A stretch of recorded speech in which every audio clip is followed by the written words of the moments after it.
தளபதி விஜய் நடிக்க மாட்டேன்னு சொல்லி வேற ஆக்ட்ரஸ் நடிச்சு பிளாக் பஸ்டர் ஹிட் ஆன 5 மூவிஸ் என்னென்ன அப்படிங்கறத பார்க்கலாம். இந்த லிஸ்ட்ல 5th பிளேஸ்ல இருக்க மூவி 2002ல சூர்யா நடிப்புல வெளியான உன்னை நினைத்து. இந்த படத்தோட டைரக்டர் விக்ரமன் ஃபர்ஸ்ட் இந்த கதையை ஆக்டர் விஜய் கிட்ட தான் சொல்லியிருக்காரு. ஆனா தளபதி விஜய் அந்த டைம்ல ஒரு சில படங்கள் பண்ணிட்டு இருந்தனால இந்த படத்தை ரிஜெக்ட் பண்ணிருப்பாரு. இதனால ஆக்டர் சூர்யாவை வச்சு இந்த படத்தை எடுத்திருப்பாங்க.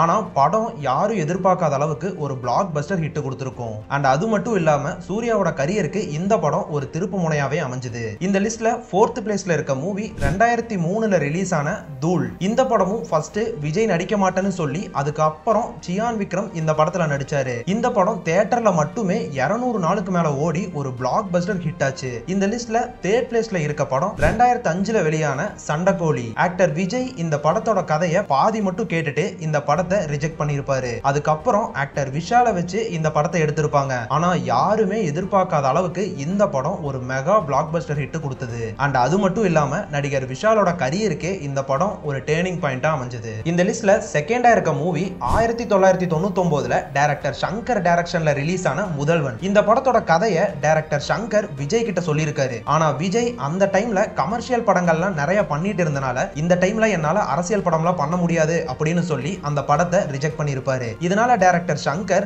ஆக்டர் அர்ஜுனை வச்சு இந்த படத்தை எடுக்கலான்னு முடிவு பண்ணாரு. ஏன்னா அதுக்கு முன்னாடி ஆக்டர் அர்ஜுனை வச்சு தான் அவர் ஜென்டில்மேன் அப்படின்னு ஒரு வெற்றி படத்தை கொடுத்திருப்பாரு. அவர் நினைச்ச மாதிரி முதல்வன் படத்தை அர்ஜுனை வச்சு எடுத்திருப்பாரு. அந்த படம் யாரும் எதிர்பார்க்காத அளவுக்கு ஒரு மெகா பிளாக் பஸ்டர் ஹிட் கொடுத்திருக்கும். இந்த லிஸ்ட்ல ஃபர்ஸ்ட் பிளேஸ்ல இருக்க மூவி 2001ல டைரக்டர் ஏஆர் முருகதாஸ் டைரக்ஷன்ல ஆக்டர் அஜித் நடிப்புல வெளியான தீனா. இந்த படத்தோட கதையை ஏஆர் முருகதாஸ் ஃபர்ஸ்ட் ஆக்டர் விஜய் கிட்ட தான் சொல்லியிருக்காரு. ஆனா விஜய் ஏஆர் முருகதாஸ் ஒரு புதுமுக இயக்குனர் அப்படிங்கிறதுனால விஜய் அந்த படத்துல நடிக்க மாட்டேன்னு சொல்லியிருப்பாரு. அதுக்கப்புறம் ஏஆர் முருகதாஸ் ஆக்டர் அஜித்தை வச்சு இந்த படத்தை எடுத்திருப்பாரு. அண்ட் அந்த படம் ஒரு மெகா பிளாக் பஸ்டர் ஹிட் கொடுத்திருக்கும். அது மட்டும் இல்லாம தல அப்படிங்கிற நேம் அஜித்துக்கு அந்த படம் மூலமா தான் கிடைச்சிருக்கும். இந்த மாதிரியான சினிமா நியூஸை தெரிஞ்சுக்க நம்ம சேனலை சப்ஸ்கிரைப் பண்ணிக்கோங்க.